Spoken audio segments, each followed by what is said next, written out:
Bismillahirrahmanirrahim. Assalamualaikum warahmatullahi wabarakatuh.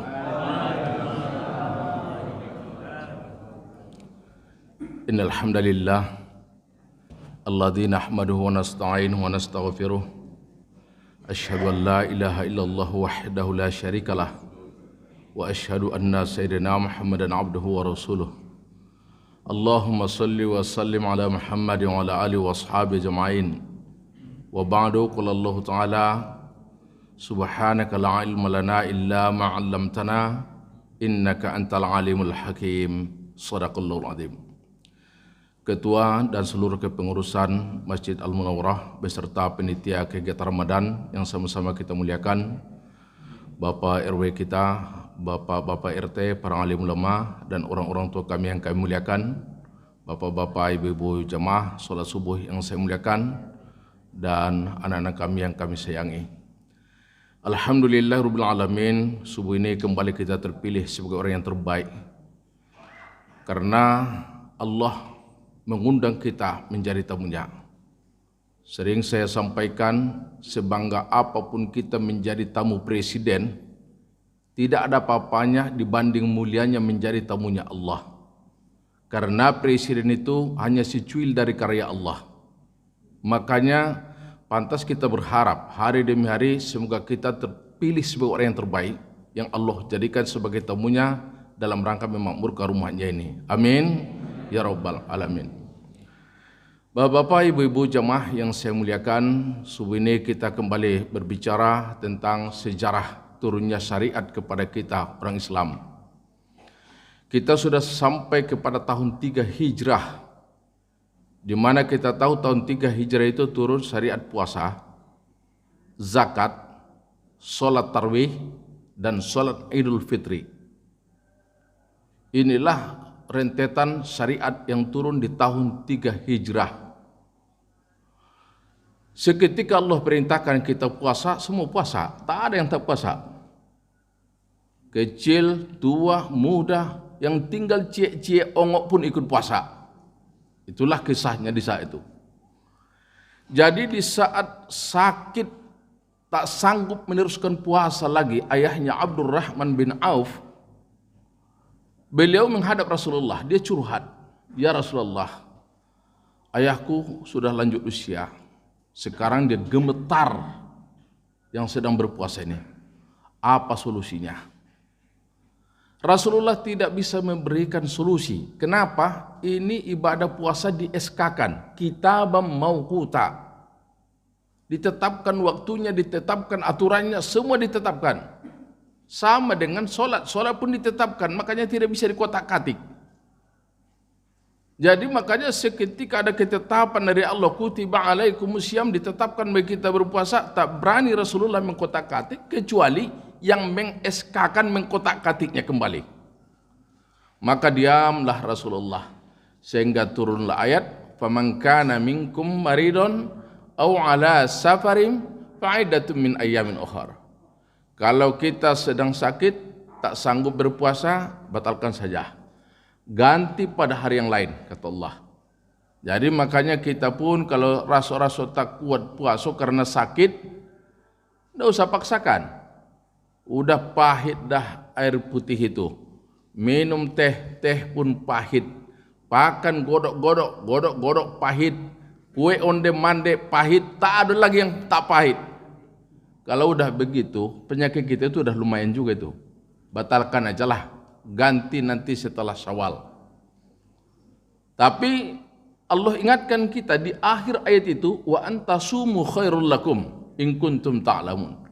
Kalau masih sanggup berpuasa jangan dibatalkan, kata Allah, karena itu lebih baik untuk kita. Kalau kita tahu apa tujuan puasa itu, kata Allah. Jadi tergantung ke kita lagi, berat enggak sakit kita ini, kita yang tahu. Mau berpura-pura kita berat, kita juga yang tahu. Mau betul berat, ya kita juga yang tahu. Enggak usah tanya orang, agak-agaknya Ustaz saya batalkan enggak, katanya. Mana awak tahu? Yang sakit dia. Jadi yang tahu sakit kita itu berat atau tidaknya kitalah. Kalau rasa tak kuat lagi karena sakit kita, batalkan, kata Allah, jangan paksakan. Kenapa? yuridullahu bikumul yusra wa la yuridu bikumul usra. Allah sudah berikan kelonggaran bagi kita. Allah tidak suka membuat kita menderita dengan ibadah yang kita lakukan. Tak kuat, batalkan. Tapi kalau kuat kata Allah, puasa lebih baik untuk kita. Satu. Yang kedua, dalam musafir. Ini sedang proses untuk musafir kita ini. Saya tengok tadi di loket udah full manusia untuk pulang kampung. Mulai yang ke Jawa, ke Tapsel, ke Sumber, ke Medan, ke Aceh, macam-macam. Mulai mobil yang cantik sampai gerobak yang pantak layak lagi berjalan pun ikut lagi di situ ku tengok. Kenapa? Karena udah 2 tahun tertunda pulang kampungnya. Ini proses musafir kita nanti. Di dalam musafir ini, kalau kita tidak sanggup berpuasa, boleh kita ganti pada hari yang lain. Tapi musafirnya pulang kampungnya Ustaz. Pulang kampung pun kalau niatnya baik, ibadah. Niatnya yang salah, baru tak ibadah. Kebetulan dia baru beli Fortuner. Biar nampak sama orang Fortuner baru ini dia pulang kampung. Mulai berputar roda mobil Fortuner dia dari Pekanbaru sampai ke kampung, dosa semua ini. Dosa. Tapi kalau beli Fortuner dia, tapi bukan untuk pamer Fortuner. Apa yang dia pikirkan? Ayah mak masih hidup, saudara masih ada di kampung, ingin silaturahim. Silaturahim itu sampai jatuh pada hukum wajib. Saat-saat tertentu perlu kita ingat.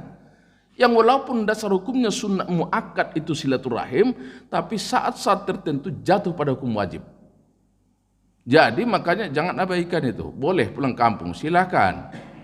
Niat dengan niat yang baik. Pulang kita ke kampung, sampai di kampung jalin silaturahim. Kalau banyaknya rezeki, bagi-bagi sama anak yatim di kampung, sama orang miskin di kampung. Kalau bawa duit kita pulang kampung, insya Allah dihargai sangat. Sampai amang boru pun panggil beres sama kita itu. Kalau bawa duit kita kampung. Syawal sudah boleh kita mengganti puasa. Tapi kalau 1 Syawal tidak usah terlalu alim. Jangan harap dapat pahala, dapat dosa itu kalau puasa 1 Syawal. Tidak ada. Ini aturan dari Allah. Kemudian bagi orang yang sudah lanjut usia, fafidiyatun tu'amu miskin, kata Allah. Tak usah dia ganti pada hari yang lain. Beri saja makan fakir miskin, udah. Nanti Syawal macam mana, tidak usah ganti, udah selesai. Jadi makanya kalau ada ayah mak kita yang sudah lanjut usia, tak sanggup kita lihat berpuasa, kelonggaran sudah dikasih Allah. Ini karena sayangnya Allah sama orang tua. Tak perlu diganti.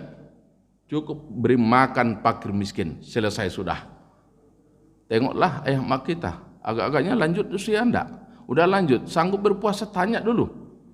Jangan kita marah-marahi dia. Apa ya nih? Udah 90 tahun enggak puasa juga. Mampuslah macam ini ayah. Enggak boleh itu. Justru di tua dia itulah kita sayangi dia, perhatian kita. Karena Allah sudah perhatian dengan dia. Enggak sanggup dia, biarkan. Makanya kerjaan saya setiap hari Pak Haji nelpon ayah. Kenapa? Ayah saya lanjut usia. Macam mana mau dibilang? Mau tak mau sahur ku telepon itu. Ayah udah sahur, udah. Kalau tidak sanggup nanti ayah puasa, tidak usah dipaksa ayah ya. Saya ganti nanti. Masih kuat lagi nak. Kalau kuat saya biarkan. Kenapa? Wa antasumu khairul lakum. Puasa lebih baik untuk dia daripada dia tinggalkan. Kalau masih sanggup. Tapi seandainya tak sanggup, jangan marah-marahi dia karena tidak puasa. Tidak boleh. Allah saja tidak marah lagi. Beri saja makan fakir miskin. Selesai, tak ada ganti-ganti puasa lagi. Hanya fidyah itulah gantinya. Begitulah syariat turun. Kemudian di Ramadan yang sama, datanglah syariat solat tarawih. Cuma tidak dikembangkan Rasulullah. Hanya dia solat sendiri dulu. Dilihat umat, Rasulullah solat, oh umat pun pada berdatangan. Semakin ramai, Rasulullah tak ikut lagi solat berjemaah. Solat dia di dalam. Ditanya sahabat, kenapa tidak lagi mengimami kami ya Rasulullah? Aku takut solat tarawih ini jadi wajib untuk kalian. Jadi makanya kalau ada nanti orang membilang Rasulullah itu hanya beberapa hari aja ngikut sholat tarawih, kata dia. Bilangkan sama dia, bukan Rasulullah tak mau sholat berjamaah di masjid, cuma takut Rasulullah wajib untuk kita. Kalau sempat wajib sholat tarawih ini, banyak yang kena dosa nanti. Karena banyak yang tak sholat tarawih, gitu kan. Makanya bijaksana Rasulullah. Dia hindari, sehingga tidak sampai ke jatuh hukum wajib. Di bulan itu juga turunlah syariat zakat. Inilah yang perlu kita urus sekarang nih. Bagi yang belum mengeluarkan zakat, siap-siap. Tidak banyak, 2,5%. Kalau uang kita ada 400 juta, keluarkan 10 juta. Kan tak banyak itu. 1/40-nya. Wah, banyaknya Ustaz, 10 juta itu. Gantian. Mau jadi orang miskin atau jadi orang kaya? Mudahnya pertanyaannya. Aku lah ngeri kali lah aku dengar 10 juta Ustaz, bukan sedikit itu. Mau jadi orang miskin atau jadi orang kaya? Jadi orang miskin tak ada keluar, 1 sen pun tak ada keluar. Tidak apa-apa, cukup zakat fitrah. Tuntas lah itu. Tapi kalau mau jadi orang kaya, disuruh Allah kita harus pemurah. Diajari Allah kita pemurah. Kenapa? Rezeki yang kita dapat itu hanya kepercayaan Allah bagi kita jadi distributor rezeki di muka bumi ini. Itu hanya karena modal kepercayaan Allah. Jadi makanya mulailah total-total. Yang ibu-ibu tengok uncang-uncang itu nanti, Bu. Perhatikanlah di situ. Agak-agaknya cukup 1 nisab, keluarkanlah 2,5%. Keuntungan di Ramadan ini mengeluarkan zakat. Yang pertama, nilai kebaikan berlimpah ruah. Tidak sama pahala di bulan yang lain. Yang kedua, ulang tahun zakat kita ini. Karena di Ramadan itulah turunnya zakat. Di total lah mulai nanti. Berapa banyak Ustadz? Hari itu udah saya bilang. Kalau dirupiahkan sekarang lebih kurang 100 juta baru wajib zakat. Sesuai dengan harga emas. Jadi kalau sudah ada tabungan kita 100 juta, ambillah itu 2,5% atau 1/40. Keluarkan. Ada saudara kita yang miskin, kasih sama saudara kita. Ada adik keponakan kita, anak keponakan kita yang miskin, kasih keponakan kita. Utarakan dulu al-aqrab, yang paling dekat dengan kita. Ternyata tuntas udah dapat bagian semua. Serahkan ke amil masjid. Tujuannya ini apa? Biar didistribusikan juga kepada orang yang membutuhkan. Inilah manfaat amil itu. Itulah amil itu. Biar dibagi-bagi, didistribusikan nanti rezeki kita ini kepada orang yang membutuhkan. Kalau ada zakat mal kita itu umpamanya 4 miliar, kan lumayan itu. Kalau sudah 4 miliar berapa duitnya? Bayangkanlah, 100 juta ya. Ya, 100 juta zakatnya. 100 juta zakat kan tidak sedikit 100 juta itu. Kalau menyetor orang berangkat haji, berangkat umroh itu ke rumah, bawanya duit, saya takut sempat, karena bukan sedikit yang 100 juta itu. Tengok 1 kantong asoi, alamak, saya bilang kan, jangan ke sinilah dihantar ini, ke bank aja lah, takut aku nengok itu, saya bilang. Jadi persoalannya, yang 100 juta ini, kalau didistribusikan berapa orang yang menikmati rezeki kita. Makanya sampai doa Rasulullah, wa barakallahu fima a'taita. Dengan dasar ini diberkahi Allah lah rezeki kita yang tersisa. Kalau sudah diberkahi rezeki, itu semakin nikmat kita merasakannya. Tapi kalau sudah dicabut berkahnya, banyak pun susah kita dibuatnya.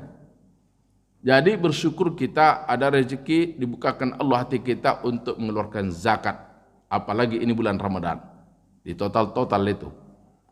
Yang tidak cukup nisabnya sampai batas Ramadan berakhir, maka hitung zakat fitrah. Tak keluar zakat fitrah, rasakan. Di akhirat tidak ada perhitungan. Capek kita siang puasa, malam tarawih, malah ikut iktikaf.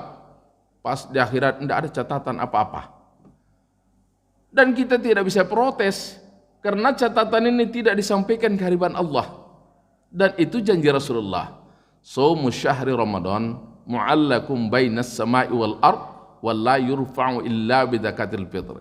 pahala ibadah kita di puasa bulan Ramadan ini semua tergantung antara langit dan bumi. Tidak akan diangkat ke hadapan Allah sebelum kita keluarkan zakat fitrah. Jadi makanya kaya kah dia, miskin kah dia, selagi ada yang akan kita konsumsi satu Syawal, wajib zakat fitrah. Tidak kita keluarkan, semua kebaikan kita di bulan Ramadan ini tidak akan dilaporkan ke hadapan Allah. Di akhirat tidak ada catatan, nihil catatan kita itu. Jadi kita mulailah bersiap untuk zakat fitrah. Saya lewat semalam di sini, ku dengar sudah ada mic di sini menghimbau-himbau, berarti tergantung ke kita, buka telinga atau tidak. Nah, kalau yang tidak pakak, bukalah telinga. Kalau yang pakak, apa boleh buat? Namanya aja pakak. Kalau orang pakak bagaimanapun dihimbau-himbau, tetap kita dengar sama dia. Tapi kalau orang tak pakak, himbauan ini kita respon. Tak hari ini, besok, pokoknya ingat, jangan sempat tidak keluar zakat fitrah.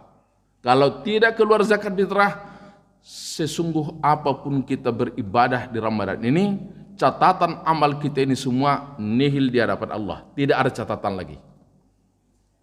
Inilah zakat tahun 3 Hijrah. Ternyata akhir dari perjalanan Ramadan, Rasulullah mengumpulkan umat untuk mengerjakan sholat Idul Fitri. Di situ Rasulullah melakukan khutbah. Makanya setiap sholat yang ada khutbah itu dijaharkan. Sholat yang tidak ada khutbah siang hari tidak boleh dijaharkan. Tapi di MDA Ustadz itu sholat duha dijaharkan. Sholat duhanya itu kan belajar, bukan sholat duha benaran itu. Kalau sholat duha benaran dijaharkan apa enggak? Tidak boleh dijaharkan. Kenapa? Dia sholat siang. Semua sholat siang tidak ada yang dijaharkan kecuali sholatnya ada khutbah. Itu aturan hukumnya. Habis itu tahun 4 Hijrah barulah datang syariat untuk kurban. Tahun 4 Hijrah itu syariat kurban dilakukan oleh Rasulullah dengan cara perintah kepada umat dan diberikan sanksi. Yang tak mau ikut kurban padahal ada kesanggupan, wala taqrabannal musallana. Tidak usah datang lagi ke Masjid Munawwarah. Kalau ibaratnya Munawwarah lah masjidnya pada saat itu, tak boleh lagi. Datang pomanya, Adinda Amir ini tidak ikut kurban. Amir itu ikut kurban ya? Tidak, pulang. Gitu langsung Rasulullah, tak boleh masuk. Dekat aja ke masjid itu tidak dibolehkan Rasulullah. Bayangkan. Apa yang tidak takut umat?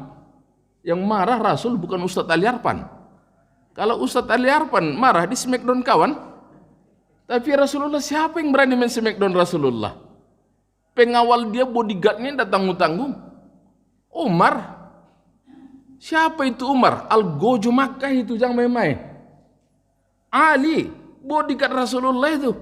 Siapa yang berani dekat dengan Rasulullah macam-macam. Makanya seketika Rasulullah marah, fala taqrabannal musallana, tidak usah datang lagi ke tempat sholat kami. Sehingga orang beriman di kala itu semangat untuk berkurban, tidak tanggung-tanggung. Jadi sekarang siapa yang memarahi kalau kita tidak mau ikut kurban? Tidak ada yang marah. Tergantung ke kita aja. Ingat tidak, marah tidak Rasulullah. Marah Rasulullah kalau merasa kita dimarahi Rasulullah. Ikutlah kurban tiap tahun selagi ada rezeki. Jangan kita bilang tahun dulu ikutnya aku kurban Ustaz. Masa tahun sekarang pun ikut juga. Selagi hidup ada rezeki, ikutlah kurban. Itulah bukti rasa syukur kita kepada Allah Subhanahu wa taala. Wujud rasa syukur kita kepada Allah ada dua, kata Allah. Fasolli li rabbik wanhar. Salat kita kepada Allah, kemudian kita berkurban. Inilah wujud rasa syukur itu. Kalau orangnya tidak solat, alhamdulillah aku dikasih Allah rezeki, tidak bersyukur namanya itu. Sibuk nih mengucapkan, syukur kalilah, laku ladang aku 50 triliun harganya. Tidak bersyukur namanya itu kalau dia tidak solat. Tapi tak ucap alhamdulillah dia, tapi solatnya tidak tanggung-tanggung. Di solat itu kan sudah alhamdulillah.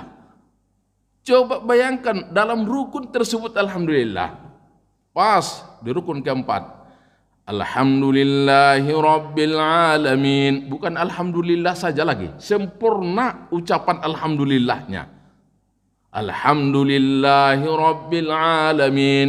Setiap rakaat diucapkan alhamdulillah. Makanya syukur yang benar itu bagaimana? Salat. Yang kedua kurban. Dari tahun depan semangat kita kurban lagi. Udah dekat ini. Baru Ramadan Ustaz, kata kita yang Ramadan, Syawal, Zulqa'dah, 2 bulan lagi nyoh. Jangankan untuk Zulhijjah, Ramadan depan aja udah dekat rasanya nih. 11 bulan lagi udah Ramadan lagi, kan tak lama lagi. Jadi makanya dosa kita bicara masih jauh lagi kurban Ustaz. Tidak ada urusan jauh. Pokoknya ingat, mau tergolong orang yang bersyukur, mulai Ramadan ini berhemat-hematlah untuk kurban. Hematkan duit itu, manfaatkan. Kalau seandainya harus berhemat untuk ikut kurban, berhemat kita. Kalau seandainya rezeki kita banyaknya, ya rezeki yang banyak itu nanti pakai. Kurban wujud rasa syukur kita. Syariat ini terjadi tahun 4 Hijrah. Yang tak mau ikut kurban dimarahi Rasulullah. Perlu kita ingat itu. Kemudian tahun 6 Hijrah, Rasulullah disyariatkan untuk umrah. Bertolak Rasulullah dari Madinah dengan membawa jamaah 2.000 jamaah. Walama ramai lah itu katanya. Ramai lah. Tidak tanggung-tanggung. 2 pesawat Boeing 747 sekali berangkat.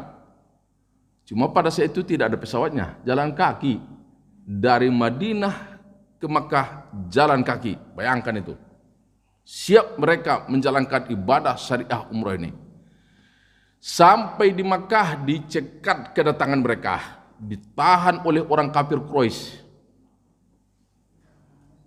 Daripada terjadi pertumpahan darah, Rasulullah elakkan pertumpahan darah, dialihkan jalur ke arah Hudaybiyah, sehingga jemaah ini teronggok semua di Hudaybiyah. Di saat itulah kebetulan masuk musim kurban. Maka Rasulullah memerintahkan kepada sahabat dan umat, kalian sembelihlah itu onta untuk 7 orang atau 8 orang. Inilah kias kurban, boleh menyembelih sapi, kerbau, onta. Kisah itu terjadi di Hudaybiyah. Jadi kita pun tidak usah ragu. Ada saya dengar masjid tidak boleh katanya ibadah kurban itu dengan sapi. Tidak ngerti dia sejarah berarti itu. Tidak paham dia dengan sejarah. Di Hudaybiyah kurban adalah onta. Tahun 6 Hijrah. Jadi kita pun dosa ragu. Kalau nanti kita bikin kurbannya di sini kabau silakan. Mau bikin sapi silakan. Asal jangan kabau pendek kaki aja. Kalau itu tak boleh. Nah, selagi kerbau namanya sapi, namanya kambing, namanya silakan, tidak ada masalah. Kalau seandainya rusa pun bisa diternak seperti sapi, boleh juga itu, tidak ada masalah. Kenapa? Halal. Persoalannya di Hudaybiyah ini, seketika musim haji, di sini kan tidak ternak kambing, di sini ternak onta. Sampai sekarang Hudaybiyah terkenal dengan peternakan onta. Jadi sehingga pada saat itu Rasulullah menyarankan sahabat boleh berkurban 1 ekor unta untuk 7 orang sampai 8 orang. Kok kenapa kita tetapkan 7 orang? Kok Rasul masa Hudaybiyah itu ada yang sampai 8 orang? Ini kita ambil dari sisi banyaknya. Mana lebih banyak di saat itu berkurban 7 orang dari 8 orang 1 unta? Ternyata dihitung hampir semua 7 orang 1 unta. Yang 8 orang hanya sebagian kecil. Makanya ketentuan hukum kias memastikan kalaulah kambing atau kerbau itu kurban untuk 7 orang. Jadi tidak usah kita ikut-ikutan membilangkan itu. Kalau kita kurban itu, ya 1 ternak 1 orang lah. Mau sapi 1 orang. Pelajari sejarah kurban itu. Jangan kita bicara masalah nas Al-Quran, nas hadis, tidak bisa begitu. Islam kita ini, jangankan persoalan kias, retorika pun dibutuhkan dalam Islam. Perlu kita ingat. Perlu. Kenapa? Retorika itu bisa menyelesaikan hukum. Islam itu bisa berbicara tentang retorika. Saya buat satu contoh, pelajari kisah Bizantium. Jadi di Bizantium pernah kejadian seorang raja yang zolim, padahal dia seorang yang beriman. Seorang muslim, tapi melakukan tindak kezoliman, sehingga tertindas ini rakyat. Dia tidak punya anak, hanya satu anak angkat. Anak angkat dia ini paling dia sayang. Tiba-tiba si anak angkat membunuh si ayah yang zolim, raja yang zolim tadi. Akhirnya ketentuan hukum di Bizantium menetapkan si anak ini harus dibunuh. Karena dia sudah melakukan pembunuhan, lakukan kisos. Si anak angkat tadi siap untuk dibunuh. Tapi dia berpidato di tengah orang beriman ini. Saudara-saudaraku, manakah yang lebih sayang kepada ayahku ini, kalian atau saya? Saya mulai kecil diasuhnya, dipapahnya, dipangkunya, digendongnya, dipeluknya. Pernahkah kalian dipeluknya? Itu diam semua masyarakat. Pernahkah kalian dipapahnya? Pernahkah kalian digendongnya? Tidak pernah. Aku takkan sanggup membalas budinya sampai aku mati. Makanya yang kubunuh hari ini bukan bapakku, tapi yang kubunuh itu siapa? Karakter kezolimannya. Itu yang kubunuh. Kalau kalian mau bunuh saya, bunuhlah.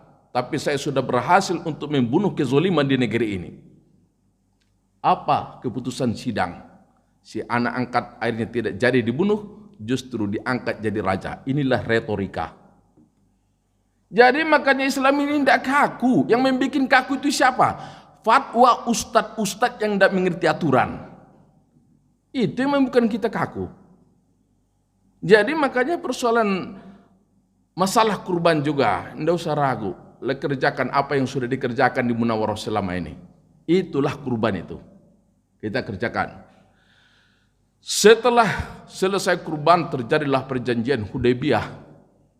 Salah satu poin daripada perjanjian Hudaybiyah itu adalah gencatan senjata. Tak ada tempur, tak ada perang, tak ada permusuhan antara orang beriman dengan orang kafir yang ada di Makkah. Aman. Tahun 8 Hijrah diingkarilah perjanjian oleh orang kafir Makkah. Mereka racun sumur yang ada di Ji'ronah. Mereka racun sehingga banyak korban orang-orang beriman di Ji'ronah. Ketahuan ke Madinah kasus ini. Rasulullah menyusun pasukan besar untuk menggempur Makkah tahun 8 Hijrah itu. Akhir-akhirnya turunlah pasukan, bukan main banyak. Sampai di Mekah, geger kota Mekah. Sampai anak Abu Jahal grogi, tidak ngerti dia apa yang dia lakukan. Mau lari dia ke tengah lautan, macam-macam lah yang akan dia lakukan. Akhir-akhirnya dia ambil kesimpulan. Dia lepas semua alat perangnya, dia pacu kudanya, dia menghadap ke Rasulullah. Di saat mau disambar Umar bin Khattab lehernya anak Abu Jahal, Rasulullah mengatakan, Umar itu saudaraku. Akhirnya masuk pedang Umar, bertekuk lutut anak Abu Jahal, sehingga Rasulullah mensyahadatkannya. Diperintahkan Rasulullah kumpul orang Makkah, masukkan ke Masjidil Haram. Turunlah ayat, wa man dakhalahu kana amina. Yang masuk ke Masjidil Haram semua aman, tidak ada diperangi, tidak ada, hartanya tidak diambil, masuklah kalian semua. Terjadilah pensyahadatan massal di Masjidil Haram. Disitulah terjadinya dimurnikan kota Makkah dari kekafiran. Itulah kisah Fathu Makkah. Tahun 9 Hijrah barulah diperintahkan Rasulullah untuk haji. Berangkatlah Rasulullah dengan rombongan haji ke Makkah. Sukses, tidak ada persoalan lagi. Dan di saat itulah mulai syariat normal. Tahun 9 Hijrah juga Rasulullah datang lagi umrah.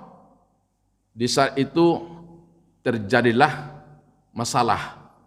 Mana masalahnya? Sampai di Makkah, Aisyah menstruasi. Di saat menstruasi, dijelaskan Rasulullah, orang yang tidak bersih tidak boleh ikut tawaf. Termasuklah Aisyah. Tawaf orang beriman semuanya, Aisyah tidak boleh ikut tawaf. Selesai dia bersih, diperintahkanlah oleh Rasulullah sahabat-sahabat, kalian bawa ini Aisyah ke Tan'im untuk mengambil mikot kembali. Makanya ditentukanlah batas tanah haram adalah Tan'im. Sampai sekarang Tan'im itu adalah mikot untuk umroh bagi orang yang tinggal di Makkah.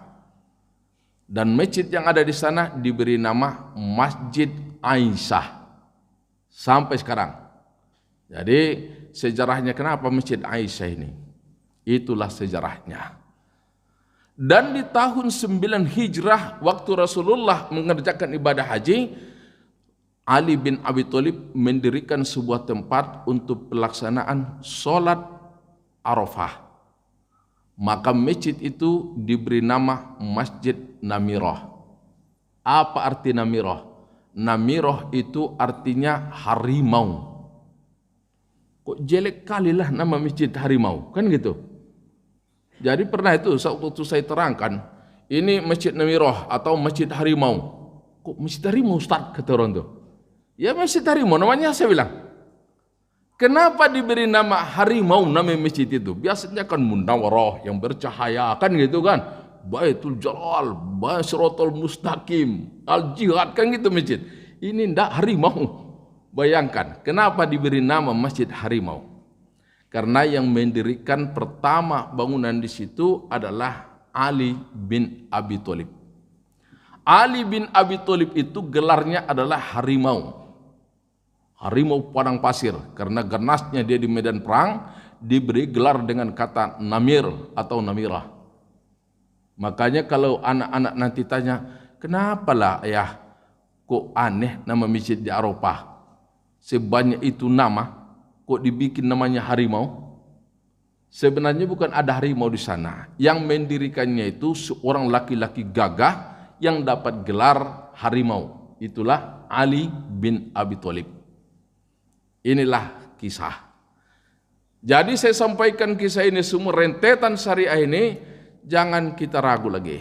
Apa yang kita lakukan itu sudah benar semuanya nih. Kalau ada nanti orang yang sibuk sana sibuk sini, itu sensasinya itu. Cari nama itu. Paling cepat mendongkrak nama kita dikenal orang, bikin sensasi urusan agama. Itu paling cepat itu. Ingat enggak dulu ada Pak Roy namanya. Dibikinnya sholat bahasa Indonesia. Ngetop langsung Pak. Hari-hari berita Pak Roy itu ajanya. Karena dibuatnya sensasi kan gitu.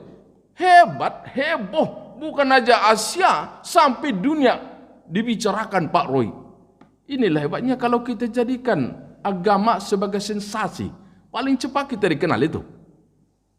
Paling cepat. Saya masih ingat itu Pak Roy itu dalam waktu singkat udah tahu orang semua Pak Roy. Kenapa? Dibikinnya sholat bahasa Indonesia sesuai dengan bahasa yang dimengerti. Orang Minang sholatnya bahasa Minang, orang Tapanuli bahasa Tapanuli. Tapi efeknya ini apa? Bayangkan, kalau sholatnya orang Tapanuli bahasa Tapanuli, macam mana orang Minang mau sholat situ lagi? Tidak bisa lah. Imamnya pun bahasa Tapanuli. Allah na sangat balga, kata dia. Mana mengerti orang Minang? Akhirnya datang orang Minang pula. Allah nan maha godang, kata dia pula. Akhirnya mendengar sholat itu aja bingung kita. Mendengarnya aja bingung kita. Ini imbas. Tapi dia dapat nama, tidak tanggung-tanggung, terkenal. Bukan hanya di Indonesia, sampai ke seluruh dunia dikenal orang dia.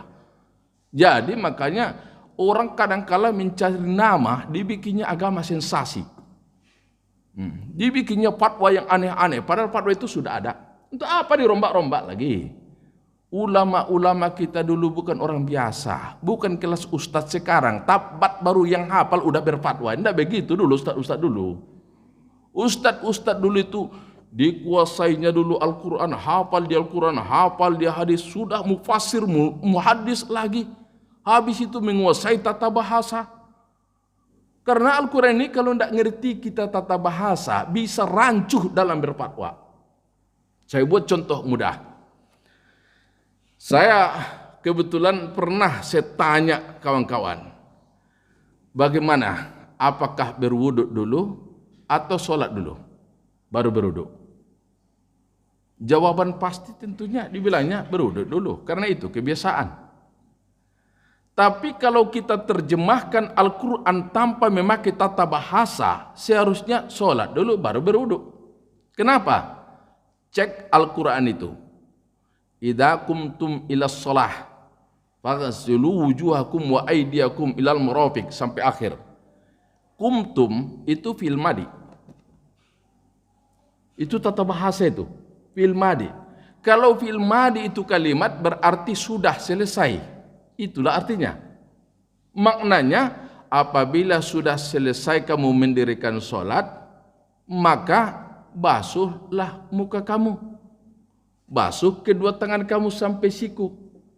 Sekarang pertanyaannya, wudu dulu atau sholat dulu? Wudu. Tapi Al-Quran kumtum fil madi berarti sudah sholat dong baru berwudu. Disitulah butuh tata bahasa itu. Jadi jangan disangka berfatwa itu asal tahu Al-Quran, tahu hadis sudah langsung bicara. Tidak, pelajari dulu tata bahasa. Jangan kita sangka orang Arab mengerti. Saya banyak kawan dengan orang Arab. Saya tanya, udah pernah belajar jurmiyah? Jangankan kawakib, jurmiyah aja tidak pernah dipelajarin tata bahasa. Coba bayangkan, jurmiyah aja tidak pernah dipelajarinya. Al-kalamu wa labsul murakkabul mufid bil wadu wa aqsumu salasan ismun fi'lun wa harfun ja'ali ma'na fal ilmu yu'rafu bil habdi wa tan sampai akhir. Mana pernah dipelajarinya? Bagaimana dia tahu tata bahasa? Jadi makanya ustaz-ustaz kita pun jangan disangka mengerti tata bahasa. Saya bukan mengatakan saya ahlinya, tidak. Tapi saya lihat itu. Pernah saya lewat ke Arengka, saya tengok di Sigunggung al-yusron. Mana boleh bahasa Arab al-yusron? Jadi saya tanya, yang punyanya kebetulan orang kita Panggabean kan? Kenapa Panggabean dibikin al-yusron nama masjid ini? Wah, Ustadz kondang yang bikin namanya itu. Berarti Ustadz kondangnya tak ngerti bahasa Arab, saya bilang. Tak ngerti bahasa Arab itu. Tidak boleh. Kenapa? Setiap sudah memakai alif lam itu makrifat. Kalimat makrifat tidak boleh ditandai dengan tanwin. Itu kaidah. Tidak boleh itu. Kalau dibikinnya al-yusr berarti tidak ngerti bahasa Arab. Jadi makanya tidak mudah berbahasa Arab ini. Jangan disangka ila aina anta udah bahasa Arab, tidak begitu bahasa Arab itu. Penguasaan tata bahasanya perlu. Jadi makanya tadi kenapa sih berwudu dulu baru sholat? Padahal Al-Quran itu memakai fi'il madi yang seharusnya sholat dulu baru berwudu. Disitulah kita pelajari di kitab Kawakib. Di kitab Kawakib itu kaidahnya ada. Apabila fi'il madi diawali dengan kata idza, maka fi'il madi itu jadi istiqbal, makna istiqbal. Itulah makanya berwudu dulu baru sholat. Jadi kadang-kadang tidak ngerti tata bahasa berfatwa. Akhirnya apa? Bingung umat. Heboh. Yang ramai dulu masjidnya akhirnya jadi sepi. Jadi makanya kita di Munawarah tidak usah dengar-dengar fatwa. Apa yang ada di sini itulah teruskan. Inilah kita. Mudah-mudahan dari sejarah-sejarah turunnya syariat ini bisa menyimpulkan kepada kita Islam itu sebenarnya luas, tidak sempit kita ini.